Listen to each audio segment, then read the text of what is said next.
Pasuria e qytetit të Vlorës, pylli i sodës në brendësi të tij vijon të jetë i ndotur nga mbeturinat. Sipas atyre të cilët e frekuentojnë këtë zonë, segmenti rrugor është pastruar, por në brendësi mbeturinat vijojnë të jenë të shumta, duke u kthyer në një problem. Qytetarët bëjnë përgjegjës edhe veten e tyre, të cilët e frekuentojnë këtë zonë, pasi sipas tyre janë vetë ata që hedhin mbeturinat pa kriter, vend e pa vend. E kjo papërgjegjshmëri qytetare sjell më pas dëmtimin e mjedisit, e vendosin theksin veçanërisht gjithashtu edhe tek pastrimet më të shpeshta, si edhe shtimi në numër të kontenierëve të mbeturinave.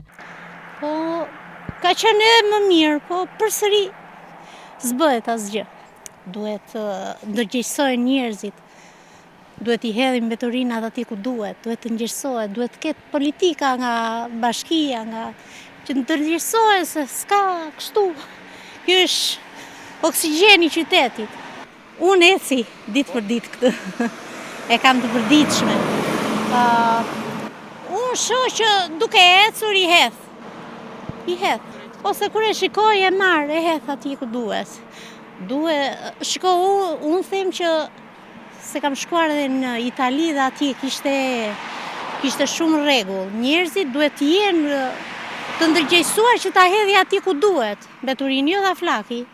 Ne shumë gjendje më të vështirë. Më të vështirë dhe nuk do jetë më vështirë nga kaq s'ka ku të vejmë më.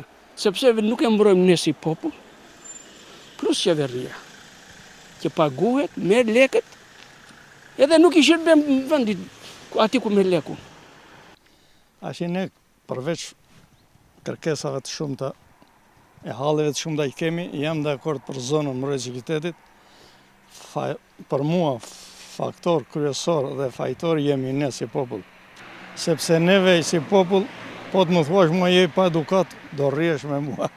Mirë, po ne jemi pa edukat se ne i hedhim me vend e pa vend. Po, ne jemi këtu, edhe ka dikush që nuk e hedh dhe në kosh, e hedhëm në tokë. Pylli i sodës shpeshherë është pastruar, por brenda një kohe të shkurtër, sërish është kthyer në gjendje të mëparshme, pavarësisht se prej vitesh janë qytetarët dhe administratorët e bizneseve që e ndotin për ta mëngojnë masat ndëshkuese.